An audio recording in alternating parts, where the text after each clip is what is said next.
Hello, hello, and welcome to another episode of Culty News with Cults of Consciousness. As you can see, I'm not in my studio because I'm here with the lovely Cara Burrell and Nuancehoe.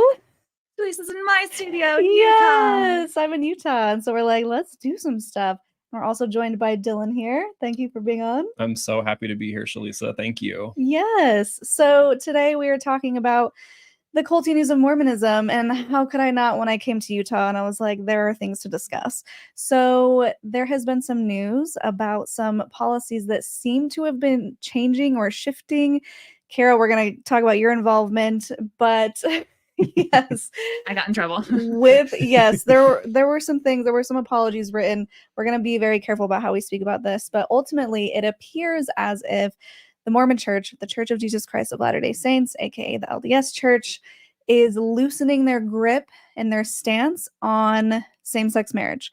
So it appears that they are no longer excommunicating certain people for being openly in a gay marriage, and they are allowing them to take the sacrament and even hold callings, which for those who aren't familiar, calling is a specific position in the church. It's volunteer-based, and most members get callings.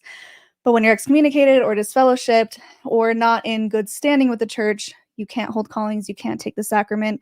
These are all things that are very well known. And in the past, people have been excommunicated once they do enter into a same-sex marriage. So this is the culty news part. We wanted to bring on Dillan here because you were just on the Jubilee episode, Mormons versus Ex-Mormon. I was. Oh, it was so good and Still so recovering. bad. Yeah, so am I, just for watching it. Yes. And I think, Cara, you had an amazing reaction video to it. It's It like was 2 hours long. I love it. A wonderful waiting my whole 2 life for it. hours. Yes, It it was was so good. She's got like reactions to the reactions. Everyone needs to watch that after this. But Dillan was actually there on the Cold Sound stage, as we just learned. I absolutely was. And so, Dillan, we wanted to bring you on to speak to this, to kind of represent the LGBTQ community in whichever way you feel comfortable, because you did grow up Mormon. You did enter into a marriage with a woman, had children, beautiful family, and you realize that this isn't what was ultimately going to make you the happiest. And now you are in a same sex. I hate using that. You were in a relationship with a wonderful man. You were married. Yeah. And you're doing great. And so we wanted to get your opinions on all of this. Absolutely. I'm honored. Awesome. So I think it's important to start. Oh, and hello everyone who's joining us. Sorry, I just went on this whole like rampage. So Wow, rampage. Rampage. It's gonna get even better. I thought it would be important to talk about how the church has viewed homosexuality in the past and the ways that they've spoken about it, because they've always been, at least 10 years ago, 15 years ago, when we were growing up in it, it was very strict. The language is very harsh. It's unpleasant. And so I'm just going to preface these quotes with that. And thank you. Shout out to Brian. He sent us from True Mormon Quotes a lot of this information so that we could share this with you.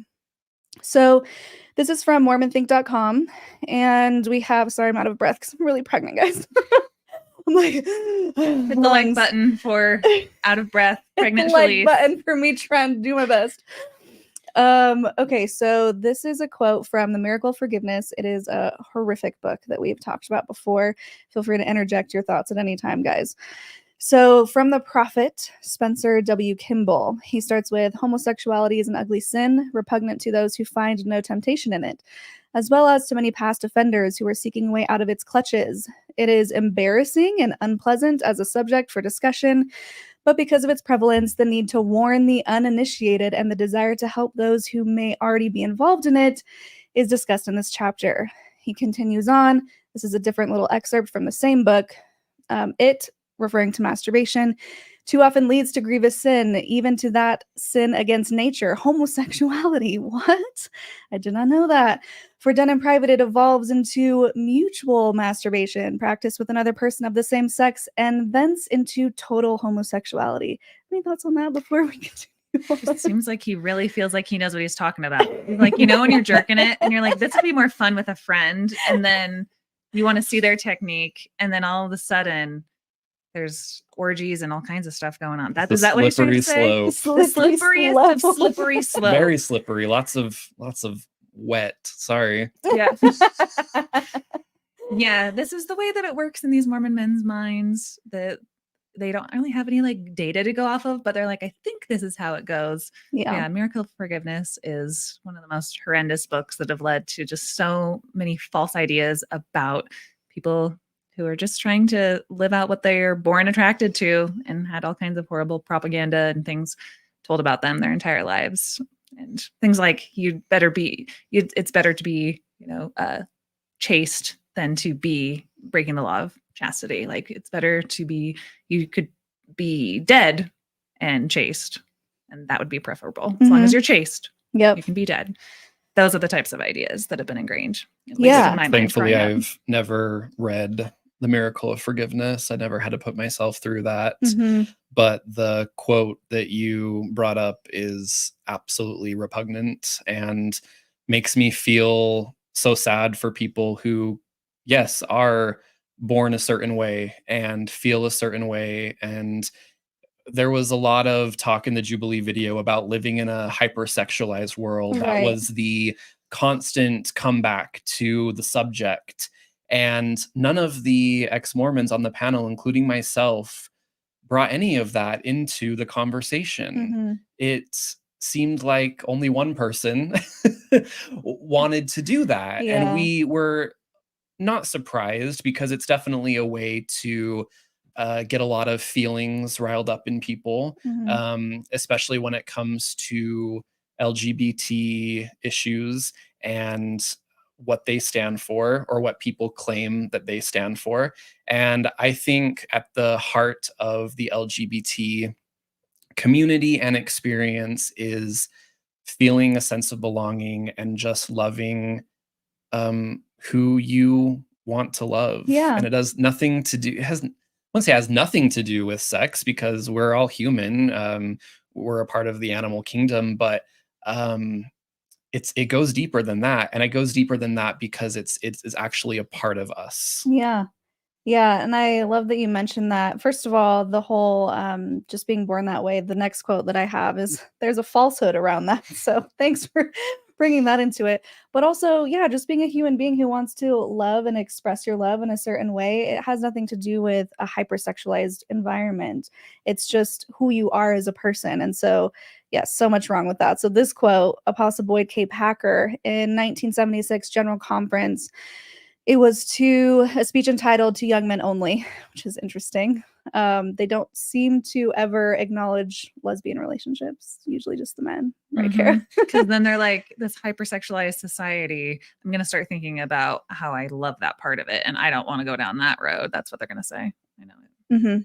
Okay, so there is a falsehood that some are born with an attraction to their own kind, with nothing they can do about it. They are just, quote, that way, and can only yield to those desires. That is a malicious and destructive lie. While it is a convincing idea to some, it is of the devil. No one is locked into that kind of life. From our premortal life, I think it's meant to say premortal life, we were directed into a physical body. There is no mismatching of bodies and spirits. Boys are to become men, masculine, manly men, which you can still be gay, be masculine and manly. Anyways, ultimately, to become husbands and fathers. No one is predestined to a perverted use of these powers. What? There's so much wrong with that. And like, we don't want to spend too much time on it because we have other things to talk about.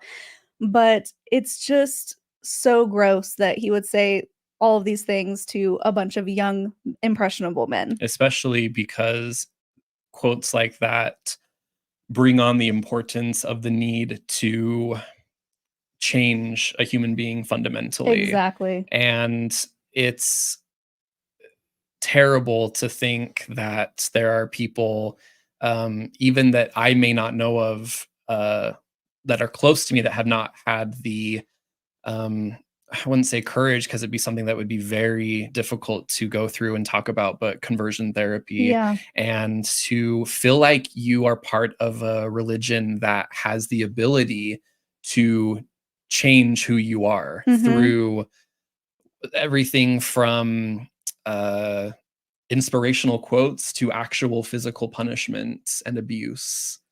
I think that's wholly awful. And I, of course, rebuke and completely do not stand for any of that. That's disgusting to me. Yeah, I agree. And not only are these young men and women, well, if the women even get these types of talks, which I don't think they do, but it does trickle over into those women who also enjoy relationships with women.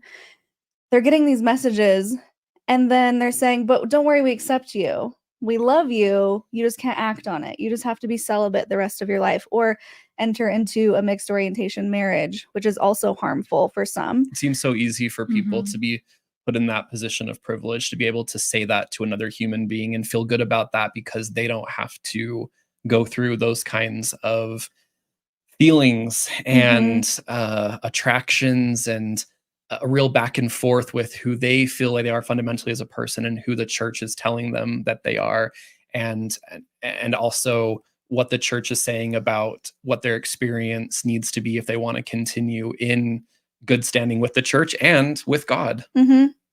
Yeah. So not only are they getting these messages, be celibate, you're fine if you're just not yourself, right? If you're your inauthentic self, then it's great. Everything's fine. This is another thing that they're saying. So this was a talk with Elder Oaks and someone from public affairs. I think it was an interview. This is actually on the church's own website that I pulled from, sent from True Mormon Quotes. Thanks. So they asked the question to Elder Oaks, at what point does showing that love cross the line into inadvertently endorsing behavior? If the son says, well, you love me, can I bring my partner to our home to visit? Can we come for the holidays? How do you balance that against, for example, concern for other children in the home? And Elder Oak says that's a decision that needs to be made individually by the person responsible, calling upon the Lord for inspiration. I can imagine in most circumstances, the parents would say, please do not do that. Don't put us in that position. Surely, if there are children in the home who would be influenced by this example, the answer would likely be that. He goes on to say, don't come as a house guest. He says, yes, come, but don't expect to stay overnight. Don't expect to be a lengthy house guest. Don't expect us to take you out and introduce you to our friends. So it's like, wow, not only can you not be yourself, but don't even come over because that's just crossing the line.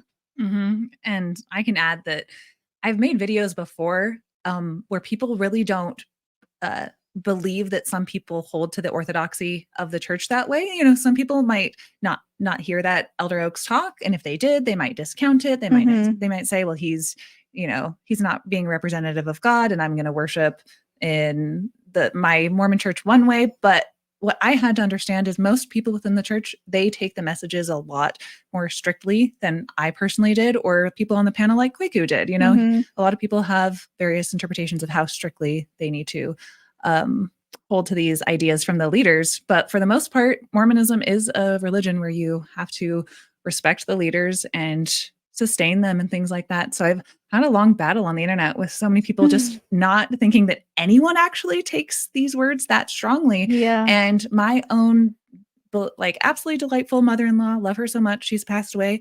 That is a message that she did here. And that is something, because I have a gay niece, and when she was 18, 19, engaged for Christmas, she wasn't allowed to bring her girlfriend inside the house. And that makes my like that kind of like sullies the memory of my passed away mother-in-law, who was a wonderful person, who, like, I don't think in her heart of hearts she would ever wanted to keep my niece's fiance out in the car on Christmas Eve. Yeah. But that is a message that she actually took to heart. And I'm sure a lot of people do. It's like, well, the apostles say, you know, they're not going to be able to have the spirit or whatever their point is, having this person in the house. They're going to actually take that to heart, and it causes so much pain. It's just not fair. Yeah. I think that's such a great point, showing that there is going to be a diversity in how people take things seriously or not seriously. And that goes with any religion, right? People are going to adhere to some doctrine that they agree with and get rid of the stuff that they don't. I think it's important to recognize what these leaders are saying as leaders of the Church of Jesus Christ of Latter-day Saints, and know that even if you choose to think differently than what they are presenting that you should think, it's still very much coming from an authority who you're supposed to listen to. So, yes, I'm glad you brought up that people have varying degrees of obedience within the church.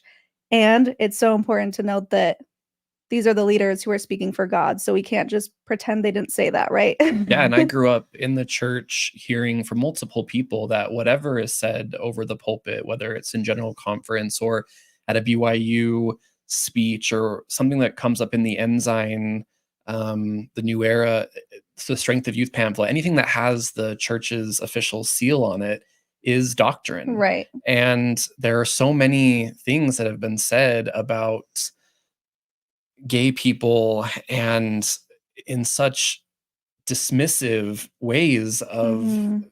trying to place the eternal family and upholding all of that, but just completely leaving people in the cold, quite literally even. In the cold. Yeah.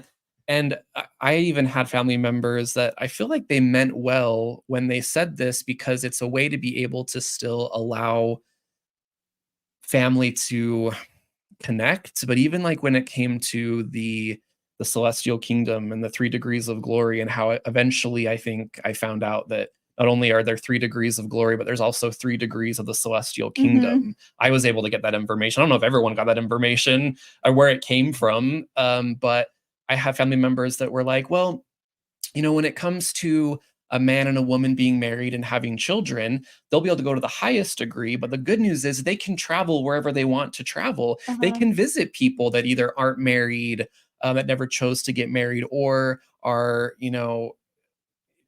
attracted to the same sex or whatever. But those people are not able to come and see us, but we can see Visit the them lower whenever we kingdoms. want. Yeah, it was like this weird, messed up family reunion in a way where it was like pure justification of something very ugly. And I remember when certain family members would say that, having the feelings that I did about being attracted to men, it would definitely hit me. It wasn't something that I was fully ready to share at that time, or where I was Mhm. going to go with that specific train of thought. But it definitely was like, oh no, the only way I'm going to be able to be at the highest degree of the celestial kingdom with family, to enjoy that family reunion, is to get married to a woman and have Mhm. In the children. That's temple. it. There's no other way. Yeah. Yeah, and I'm so glad that you brought up the fact that what they preach over the pulpit is doctrine, or it's seen as doctrine, because that's usually something, a loophole. And we saw it in the Jubilee video where they're like, well, those were just policies. It wasn't a doctrine. And everyone's like, It's oh my gosh, infuriating. I roll. And so with that, I wanted to go to this quote here, which was actually January 2023. So brand new quote. This is by Kevin Hamilton, BYU devotional. His church led and directed by his apostles, just as it was in the New Testament times. His plan has not changed. His doctrine does not change. His covenants do not change. His church exists so that he can accomplish his objective, to bring to pass the immortality and eternal life of his children. So I just wanted to end the quotes with that one, because it's hilarious. Because so much has changed in the doctrine, and it continues to change. And it's funny that that's a recent quote, because How recent again? 2023, last year, January. Goodness. So, yes, that's why we're here, is to talk about these seeming changes.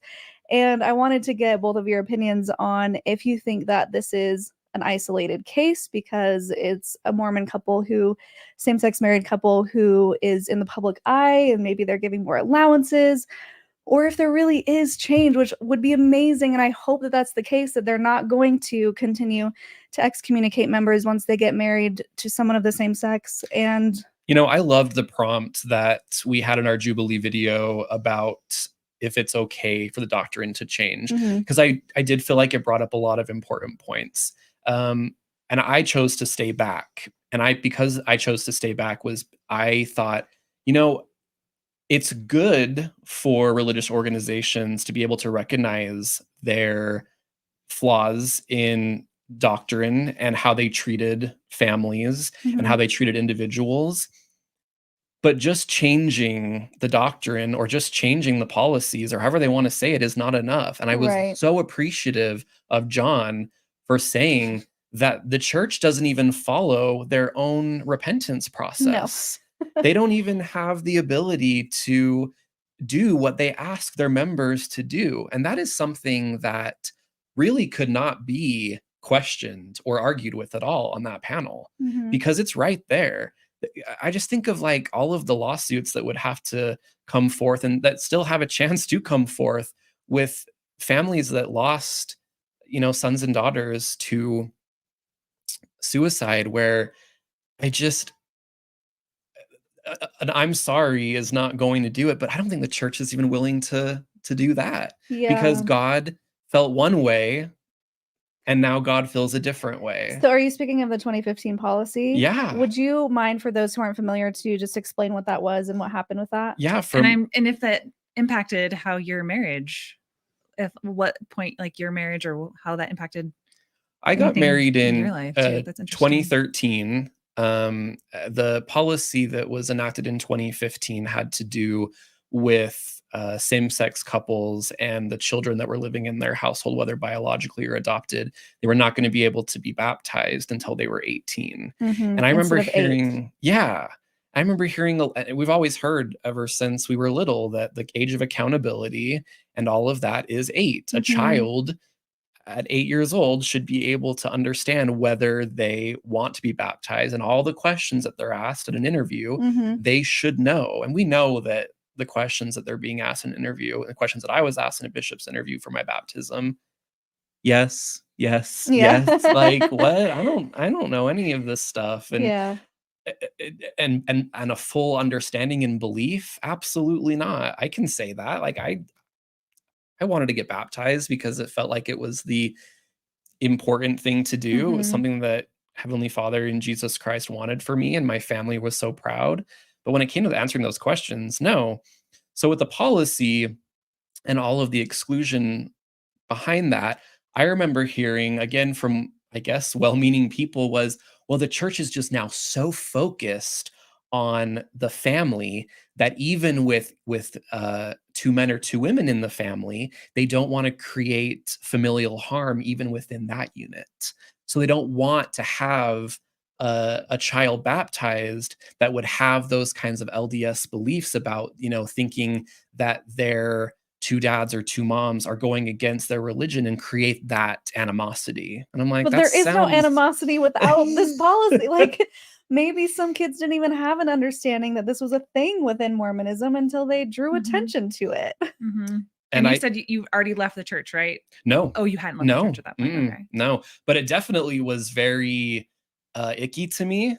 And with my experience with the LDS church, especially even at that time, was I didn't really let things like that get to me personally, but I could easily see and have a lot of empathy for others that were like, what is going on? Yeah, devastated by that. Families were devastated, and the youth suicide rate just skyrocketed. Yeah. In Utah. And I remember even saying to my family, like, this is something that is wrong. Yeah. And I think is something that they're going to have to go back on. And they did. No, God is the same yesterday, today, and forever. That's never going to change. This is his church. This is his doctrine. Yeah. And they're just going to have to wait until 18. And I'm like, I don't think so. I think give it a couple of years. Maybe I'm the prophet. No, but like, for real, like, I mean, it was so icky. Yeah. Yeah. Yeah, I'm glad that in the Jubilee episode, I think Jill kind of did bring that up a little bit. Maybe it was in the doctrine section or whatever, because I brought it up. Oh, you brought it up as well? Sorry, I credit to Jill. My bad. Jill gets lots of credit, but I'm going to take credit for that one. This is all about Dillan having a lot more screen time, and yeah. So whoever brought it up, most likely you. Yeah. Because it's an important thing to really nail down, because everything that they were talking about with like epistemology and Cardin wanting to go on about how that the person is speaking as a prophet or speaking as a man, and you go home and you pray about it for yourself. But when you're in this, speaking of cults to consciousness, we're in this system, we're so conditioned to just agree with these number one talker to God guys. We're not set up to disagree with them. And so when the pushback for that 2015 policy for the exclusion of children of LGBTQ parents, when the pushback was so severe, it was a moment in time that I hope we never forget, of where they said this was doctrine. This was a revelation. God. Yeah. Like there was no dancing around what they were trying to declare about their authority on this subject. And when all the pushback came, they kept pushing back that this was from God. And it just really shows to the cult question of the Jubilee episode of like, is Mormonism a cult? The point that I tried to make in my response video is like, to Timber's point of like, no, it's good that that doctrine can change and policies can be administered for different times and different places. But I'm like, if you don't pay attention to what any Mormon historian can tell you about when the doctrine changes and why all throughout the last 200 years of the church history, if you're not paying attention to the who, what, where, when, why, that is specifically what makes it a cult. Because what do dogmatic authoritarian cults do more than anything? They don't have top-down revelation like you would actually have. They have bottom-up, outside-in types of policy changes and doctrine changes to keep people in. And they do not specifically ever want to atone for them. There's no accountability. There's no accountability. And it's always how dogmatic authoritarian structures change is very secretive, very bottom up, from bad PR, anything that makes it look not like a cult, but they are going to be making these kinds of changes. So the 2015 policy was a very specific moment in time that I hope we never forget, of when they said, this is like God breathed doctrine. Don't try to make us change it. Okay. With enough bad PR, enough people pushing back, I guess it's not from God after all. And never really saying what that was about, because we never really got an answer of who was it from then. Was it just from your stupid little council of men who all thought this was a good idea? Because like, who's ever going to apologize for all of the anxiety, depression, suicide rates, all skyrocketing after that? It's just an oopsie to you guys. So it was an attack on the LGBT community. Yeah. Yeah. It was. And it's funny. It's not funny. They have continued to attack the LGBTQ community and things that they're saying, like the musket fire, or we need to stand strong and we need to be steadfast and our opinions are never going to change. And then I'm actually not familiar with the musket fire. I love Dillan because he's like, you know, in Mean Girls where like Katie/Caddy moves in and then Janice is like, I love her. She's like a Martian because she doesn't know about Spice Girls and stuff. That's how I feel about Dillan, because he didn't know who you were. But I know everything about Mean Girls. I figured you would. So I'll just put in those kinds of references. Do you want to talk about the musket fire? And because I met you at the watch party for the thing, and I can tell if somebody knows who I am or gives a shit about me whatsoever. And I met Liz, and Liz was fangirling right next to you, and I was like, "Hi, Dylan," and you're like, "Hi, nice to meet you." And I was like, "He doesn't." He's not tapped in, which is fine. But I love that because, as we always say, like, you go after whatever kind of content you need, and I'm sure you're in a much happy, healthier place, and well, not as happy as you could be if you're not subscribed to this channel. But anyway. But yes, I want to hear a little bit about the musket fire. Do you want to explain the musket fire talk, Shelise? I feel like you would do a better job. Okay. You're out of breath because you're so pregnant. Yeah. So I'm gonna throw it back to maybe 3 years ago. Elder Holland of the apostleship of the church was giving a speech at BYU that was specifically for faculty members at the beginning of the year. And he was talking about how there was some people writing in, some parents who are concerned that the campus and the faculty are becoming too LGBTQ friendly. And he's like, this is my alma mater. This is my pride and joy, BYU. And I would just cry a million tears if all of you guys became too progressive. And he's just telling the faculty how sad it makes him that there's like too much queer acceptance on campus, and kind of underlying like a little bit like we might be losing some donors too. So just a few months before, maybe a year before that, was when my friend Matt Easton was the valedictorian of BYU 2019, the valedictorian of BYU, and he came out at his graduation speech.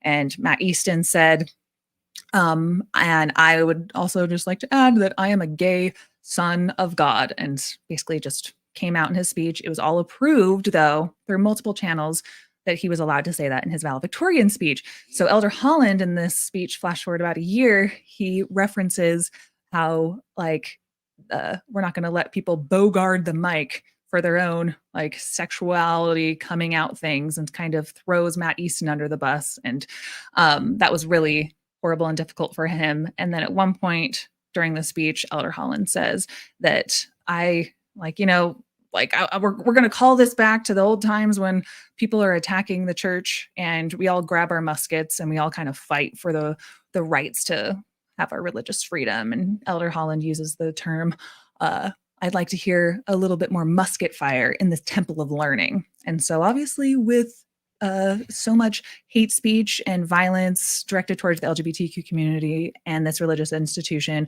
felt like it gave a lot of people license to be even more aggressive and marginalize this community even further, even to the point of violence. So a lot of people took issue with his choice of words there with musket fire. And it led to all kinds of other, painful things for my friend Matt's life and all kinds of queer bashing and things on campus and so forth. And Elder Holland eventually apologized to Matt Easton's parents, but not to him. But that was the attitude at BYU just a couple years ago. I'm actually very surprised that Elder Holland even apologized to Matt Easton's parents. Yeah, he said, "I'm sorry that I made." Matt's dad wrote a letter to Elder Holland, and all it said was, "I'm very sorry that I made your wife cry." Oh my goodness. Wow. That kind of language. But that kind of stuff has been going on. And I just had Matt on my channel a couple weeks ago. And speaking of like what is still going on and this kind of rhetoric, that talk there is a diversity kind of, I don't know. And you know how at BYU you have to take a bunch of institute type religion classes. And there is a mandated freshman class, breaking news. I put it on my channel with Matt because he found out that now freshmen have to read that musket fire talk, Elder Holland's talk, as part of their religion classes for their freshman year. It's now required reading. Does that make sense? So that's kind of, I hope, what we're going to be discussing a little bit more as much time as we have, is there's just so many conflicting messages So many about what is going on in the church right now. And there's very conservative Mormons who are like, why are they giving some gay married members, why are they giving them the sacrament and callings? And then on the other hand, you have the institution, the BYU, doubling down on this musket fire talk. So a lot is going on right now. And the church, it's like, are they going to serve the more conservative Orthodox side or are they going to prop up people like Charlie Bird and other more progressive voices? Like, where are they going to go with this? And what masters are the church going to serve, when it's supposed to kind of always be doctrine that's not going to change, but flawed institution run by men. That is extremely concerning that they're making the freshmen read that talk, especially knowing how problematic it was and giving a half-assed apology to his parents. So for those who aren't aware, I think it would be good to give people a little bit of a background of BYU and their stance on being gay, just in general. Oh, you talked about it a little bit in one of your videos, and I was like, I'm going to throw the mic to Kara because you know a lot more about that than I do. Well, for one, I mean, the only reason I know about this is because of people like Matt Easton and Kyle Ashworth, who runs Latter Gay Stories, does fantastic work. And Jill, she went to BYU. And Jill went to BYU. Jill from the Jubilee video, if you're unfamiliar with Jill, she also basically kind of came out during her graduation when she was walking across the aisle. Not the Trailblazer. aisle. What's the word I'm looking for? The stage. The stage. Yeah. She sewed kind of a rainbow flag. That was Jill. That was Jill. And she made the greatest viral video out of it. So it was beautiful. The rainbow flag was sewed into her gown. Yeah. I think her sister did it.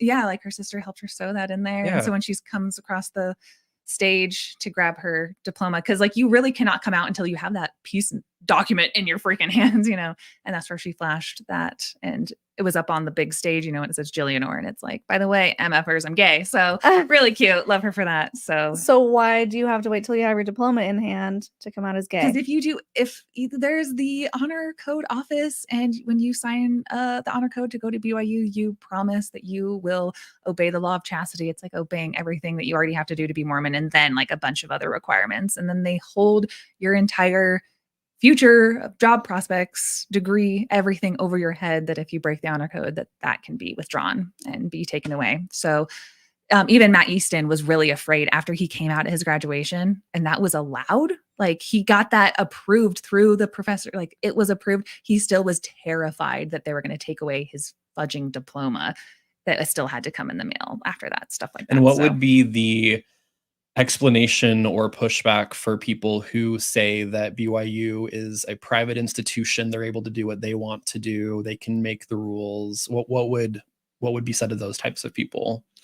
I mean, that is the argument that does go down. And especially also along with that, like, don't put your sexuality in my face. And but I think that because the rates of depression, anxiety, suicide, scrupulosity, and so forth are just so high within the LGBTQ community that are Mormon, that all we can try to do is that within these private institutions, find community for people who, I think at BYU, the last study is 11% to 13% of BYU students identify as not straight.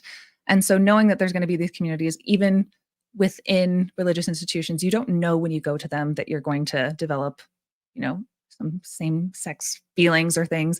Like these feelings are always going to come out. And so whether it's a private institution or a public one, people are just people. They're going to be feeling these things. And Matt didn't know that he wasn't going to be able to cure his same-sex attraction when he was at BYU. Especially because BYU is almost seen as it's a badge of honor for families in the LDS faith. So even though it's a private institution and people would say, well, they can have whatever rules they want, just like the LDS church. But in order to please certain family members, regardless of what sexuality you are, you got to go to BYU. Yes, I'm so glad that you brought that up, because we did a whole video on BYU and most of the comments from people who weren't familiar were like, just don't go there. Like, okay. Get some empathy, guys. Get some empathy, because Matt Easton was so by the messages of the church, the propaganda that we're talking about basically, is that Matt said that he knew he had the same-sex attraction, and he was convinced by the church that if he followed the rules, that he would be able to follow the atonement, do everything he could, and overcome his same-sex attraction at BYU. He thought that was the safest place. He thought he'd be the only gay person at BYU. Poor Matt. Yeah. Wow. So it's like, don't go to BYU. It's like, that's where they think they're going to be cured. Yeah. Yeah. And also sometimes it can be the only option for families. It's pretty inexpensive, right, to go if you are LDS. Yeah. And it's where you go to meet your eternal spouse. I remember I was considering going because I'm like, Mom, where else am I going to meet a hot Mormon guy? Like if I go to any other state, slim pickings, that was very much a thought in my mind, because as a woman, I was just taught that my goal was to get married and have as many children as possible. And so I'm like, well, I got to find my eternal companion. And so I got to go to BYU. So there's so many reasons why people go. And I think it's important to mention that you probably know what years this was going on. They were actually doing conversion therapy with shock therapy, really disgusting, awful things to try and cure people. Yeah. So Elder Oaks, who is in the first presidency of the Quorum of the 12 Apostles right now in the church, posed to be probably like the next prophet soon. So when he was the president of BYU, he tries to deny this now, but the people who were actually in the program know that he knew about it and that he signed off on it. So they were trying to do electroshock conversion therapy, like putting things to people's genitals and making them watch gay porn, or doing like puke therapy and all kinds of stuff. And like the buildings that they did this in like still exist today. And there's so many stories of different people at BYU feeling like very surveilled. And I think we can also put a name to it, because I feel like it's something that the church is trying to sweep under the rug. But as far as I know, the first institution under the church was called Evergreen, or was there something before that? I'm not sure. From what I heard, Evergreen was more of the conversion therapy, which kind of naturally morphed into, oh, we can't do that anymore. So let's kind of more create this North Star organization that will be more focused on instilling ideas about the LDS church and the doctrine, but with elements of male companionship and closeness, but also a lot of problematic things behind the scenes, which is always what's going to happen if you're trying to hide who you are based on a religion that you grew up in that you don't feel safe in or able to express yourself. There's always going to be problematic things. Yeah, especially just people who believe that the church's teachings, adhering to them, will cure their same-sex attraction, getting married to a woman, following all these tenets, that is what is prescribed, and that will snuff down these feelings. And then going to programs like North Star, I know from Kyle Ashworth, like I said, who runs Latter Gay Stories, when I worked at Mormon Stories, I made a viral TikTok out of something he said that was so insane and explosive. I don't know if you know about North Star, run by Ty Mansfield, had these gay cuddling parties at the Hampton Inn in Provo. I have heard of that. Yeah, so men were able to. And we're talking like emails that are being asked to not be shared with, anyone's, like some emails being sent out for these cuddling parties where men are married to women at the time. Don't share this with your spouse. Keep this secret. This is between you and God. But it's to be able to go to a hotel room very secretly and just have. Wait. this was something promoted by someone in the church? So Ty Mansfield, who runs North Star, who is, I wouldn't say it's like a gay conversion therapy program of the church, but it is like the And I largest wouldn't say that North support Star is an organization of the Church of Jesus but it Christ is of where Latter-day people are Saints. sent very often. Yes. It's basically Wow. the way to describe it. It's probably the largest within the Yes. church. It's where you're And- going to go if you're LDS. Yeah, and gay. North And your Star. parents are like, do well, we do this with is them? where you're going to go. Yeah, Okay. and so they have a lot of different on the DL type ways that men can be within this program, because you get a lot of gay men together and they're all talking about how they're not attracted to any other men other times, but would it be okay if we also got under the covers and just held each other for a while? So Oh my Kyle gosh. Ashworth, he kind of exposed that story that men who are married to women who are like, I'm not gay anymore, but I do have a hot date at the Hampton Inn in Provo. So Kyle kind of exposed that story a couple of years ago. And that's what is so painful about people who enter into these mixed orientation marriages, and they have these poor wives who they are probably not getting the affection and feeling like their spouse is attracted to them the way that they would hope that their eternal companion is. And then on the DL, they're also That is what's so doing all painful these about things. living Yeah. unauthentically, especially when I've heard stories from men who get married and on their wedding night, they are basically just like crying in the corner at a hotel Mhm. room because they have no way to be able to be intimate with their spouse that they have sat across the altar for time and all eternity with. And they were Mhm. told that, you know, growing up in the church, like if you choose to follow the gospel and get married to a worthy woman and you're worthy and all these things, like eventually that's just going to go away. And we Mhm. know that that's absolutely not true. And I feel very, very sad for those people. Yeah. Yeah, it's awful. And so I feel like we've clearly painted the picture of all of the problems that have existed, do still exist within the church, and all of the ways that it is harming its members. And now we have seemingly progressive things going on where they're changing this or making exceptions, at least allowing people to be in a marriage together and take the sacrament and hold callings. I think number one, it's amazing that they are moving in that direction, even though the messaging, as we've just been talking about, is still conflicting.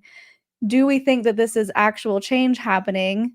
And if so, how do you think it's going to affect all of those who did enter into mixed orientation marriages, knowing that they could never truly be happy, and all of the feelings that come with that, those regretful feelings?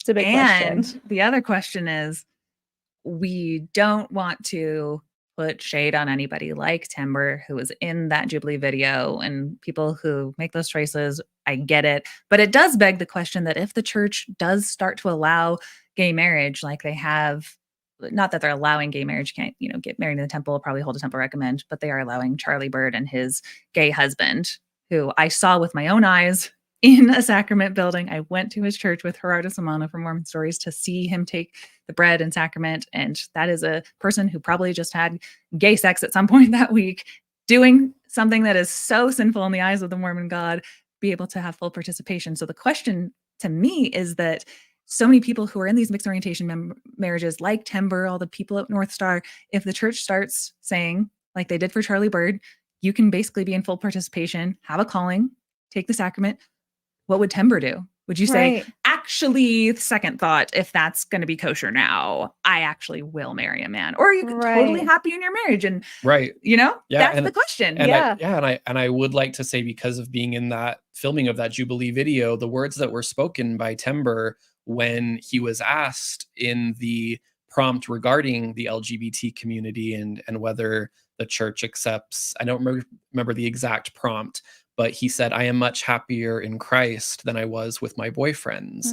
Interesting And wording, right? It is interesting wording. And when I got back from the viewing party watching the Jubilee video, my husband said, when we were talking a little bit about the experience that I had and the words that were shared, he definitely wanted to make it clear, and I definitely felt the same way, that it is not appropriate to go ahead and dismiss Timber as being unhappy, or to say that his happiness is fake, Mm. because God knows that the LGBT community does not have the corner market on all things happy marriages. Just because you decide to live an authentic life doesn't mean that you're not going to have struggles to find someone who you connect with and someone that that you want to eventually be your spouse, if that's something that you want to do. So for someone like Timber to be able to at least be in a privileged position to find a woman that he says that he's attracted to and to be able to have kids with her, I am so happy for Timber. But you can share two thoughts at the same time where, number one, there's plenty of men out there that just simply don't have the ability to do that. Their sexuality is firmly focused on being attracted to the same sex, and that's not going to work for some people. I would like to say, when it comes to the Jubilee video, that there have been a lot of different things been floating around, comments that were made regarding how the ex-Mormons felt about Timber's situation. And one of them that was spoken in the reaction video for Ward Radio was said directly by Kwaku, who said that he felt like the ex-Mormons feel like Timber's children shouldn't exist. And I was thinking about that ever since I watched the video and also the reaction video. And the only way that I really can come to an honest set of words is almost like using their own words against them. And really what I want to say is, silence, ye fiends of the infernal pits. I rebuke you and command you to be still, because those are very, very damaging words. And no one in that panel ever said anything like that and has any feelings of animosity toward Timber, his wife, and his children. We want Timber to be happy. He has said that he is happy. I have had a private conversation with Timber, and it has been a very uplifting conversation of love. And that's really all I want to say about that when it comes to living an authentic life. And my goodness, it has got to be hard for just about everybody that has to feel like they need to fit some kind of a mold, fit a status quo, fit into a religious organization to be happy. And I wish all the best for Timber, his wife, and his kids. Full stop. For sure. Yeah. Well said. Beautifully said. And we brought you on to give the audience a little bit of your story. And this will just be a sneak preview, because after this, guys, if you continue to watch the live stream, when it ends, you will be automatically redirected to Kara's channel, where we are going to do a full deep dive into Dillan's story here. But as a little sneak preview, we know that you were married to a woman in the temple. You were doing all the Mormon things. You went on a mission. And then you did leave the church and you found yourself in a happy marriage now. So what I wanted to ask you is, we'd spoken off camera and you had said that you just weren't happy in the church and that's why you left. It was pretty simple for you. And maybe you weren't completely invested in all of the doctrine to begin with. You were going through the motions. But in your opinion, looking back, if this type of change within the policies in the doctrine had changed before you had left the church, as far as allowing same-sex marriage, do you think there's a possibility that you would have continued? Do you think you would have potentially been happy in the church if you could be your authentic self? Do you think that would have changed anything for you? I can say no to that question, but I can be very thankful in the reason why I say no, because I didn't allow the church to destroy me the way it has destroyed even people that I served a mission with. I know of a missionary who, just like Jill and Matt, waited until they held that diploma from BYU. I think it was possibly BYU, Idaho, it doesn't matter, in their hand before they decided to share their truth and who they were as a son of God. And I can just only barely imagine what that must feel like to live in that kind of world of fear that anyone at any time could out you due to the honor code, and feeling like that student that feels like they're doing the right thing by their church and by their school, to be able to be that invasive to someone's it just that's just a part of their life that is so special to them but is being constantly attacked. So what I can say is I'm thankful that I never let it get to that point, because the LDS church never hooked its claws into me or sunk that deep into me. But that does not mean that there have been plenty of people that have been affected by it, and that does not, my story does not negate anyone's experience within the LDS church and the hurt that it has caused. Yeah. Thank you for sharing that.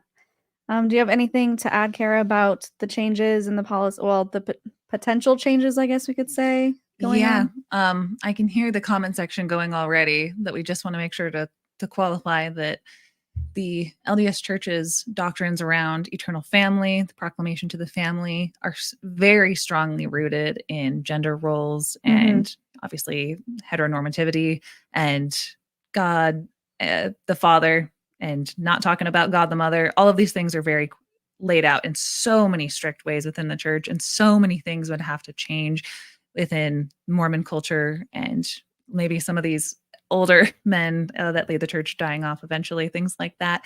But I can hear the comment section kind of going of like how far we have to go to even have any semblance of equality. And I made the point in my response video to the Jubilee video that so many people, they want to talk about like how Timber did or Cardin did. They want to say like, well, it's the same for straight people in the church. You all have to obey the law of chastity. Oh my God. That's horse shit. Exactly. I was just screaming at the screen at that part. It's like, it's what the Liz same. said is perfect. It's a complete joke. Yeah. What Liz said, just so people are not aware, she's like, well, I know it's people who are straight in the church still, you have your issues, you still have to obey the law of chastity, but it's all laid out for you. You're not going against your instincts. Or if somebody who is born gay, as we understand, people are born gay. How many people do you know are gay as the day is long? They always have been, always will be, and they will be miserable if they're told that they need to be having sex and marry somebody that they're just not attracted to. It's just, that's what the data shows. That's what the stories show. It's not anecdotal at this point. It's 2024, obviously. So when Liz said in that, like, Cardin, that would be like for you, if you were told that you couldn't go to the temple or go into heaven, if you could never have sex with a woman again and you only had to have sex with men, how would you feel about that? And that's we live in a hypersexualized world, and I know, pin in that, because I have something to say about that. And that's where Cardin brought up his whole, like, I think of it a little bit differently. We all have trials. My trial is leukemia, and Timber's trial and Jill's trial is gayness. And so where Cardin's like, you guys have to resist the gay lifestyle, Cardin's like, I have to resist the dying lifestyle. So really, who has it worse? Just apples and oranges. It's not apples and oranges. It's apples and cats, Boeing jets, spaceship. Whoa, the gift of discernment. Yeah, I know. So not only do I feel like Mormonism doctrinally has a long way to go, I think just even the members, this is Cardin Ellis, who runs Word Radio. He has one of the biggest, talk shows or whatever on Mormonism. You could say he's like a thought leader, and those are his like slam dunk points. So just that's what he puts in front of millions of people for the Jubilee audience. That's their hot takes that they're coming in with. Like, the culture is going to have to change so intensely for people to even understand and empathize with the queer experience, what the data says, what's actually going on, and separate that from being like, I know you love your church. I know you think it's the truest true thing of all, and queer people existing, and changes the ideas about, this thing that was invented 200 years ago. I know that's hard, but like, you got to be able to loosen this to have empathy for this, because neither are going anywhere, and one of them is causing. And it was Jubilee's choice to edit it the way that they did, but I really appreciated Kwaku's addition to the prompt about the church being a cult, because he said,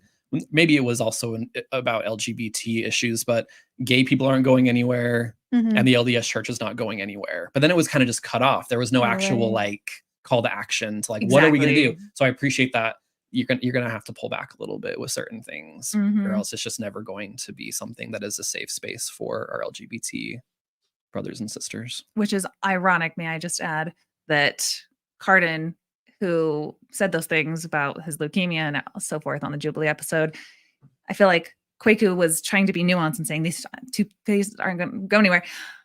Kwaku and Cardin share a podcast with each other. If the Cults of Consciousness audience is not aware, they share the same platform. They talk with each other on the same onboard radio together. And so when the question is like, well, where is this going to go? Let's see. Holy crap, Kwaku, you're sharing a podcast with Cardin, who just did an episode with Timber the other night. And all Cardin did was state false statistics about how actually queer like LGBT youth in the church actually do better, and people are emphatically happier when they are queer in the church. And I had Gerardo Simano from Mormon Stories. I called him up last night because I tried to make a response video to that, and I couldn't do it because me and Aaron, my husband, just started crying because his statistics were so insane. So I talked to Gerardo Simano last night about those statistics, and maybe that's what we'll get into on my episode that we're about to start. Is if the question is, well, where is it going to go? What are we going to do? Is the answer empathy, or is it upholding to orthodoxy? And I've said that since the very beginning of my time ever making videos, is if you want to be raised within the church, you just have a choice between empathy and orthodoxy. And you want to know how to leave a cult, Shelise? This is what I learned. How do you leave a cult? When you are confronted with two choices to either choose the orthodoxy or the empathy, you can choose orthodoxy. But then when like that gay exclusion policy came out in 2015, I went, got to choose the empathy one on that one. And then you go down on the orthodoxy, and you're just going to start having these chasms between you and the brethren, and you're going to start seeing the propaganda. You're going to start seeing these things. And so if the question is like, where's the church going to move forward? It's going to be up to the members to choose where you're going to go. Are you going to double down on the orthodoxy of all these quotes that you've shared, all this propaganda, all this hate speech? Or are you going to choose the empathy for people's lived experiences and what the statistics bear out? Yeah, I agree. Well, I do hope that the church is moving in a more progressive direction. I do hope they start to extend the same options to people who choose to enter into what they would call same-sex marriage. I hope that it does move in a more empathetic position. And like Kara was saying, that it would take so much. I mean, they have changed doctrine and just pretended that the other thing never happened. So maybe they would do the same type of thing where they're like, no, it's fine now. We're just going to pretend like it wasn't that way for all this time. And we can hope for all of those things. And we can also hope for accountability. Exactly. We have lots of hope for the church. We don't want it to burn in flames. We just want it to change and be a safer place for people to come to Christ. If it is the Church of Jesus Christ of Latter-day Saints, we do want people just to be able to worship in peace and be happy and fruitful. And we are about to go to Kara's channel now. Thank you guys so much for joining. I didn't have the comments in front of me, so I'm sorry I couldn't do a whole bunch of that, acknowledging what you guys are saying.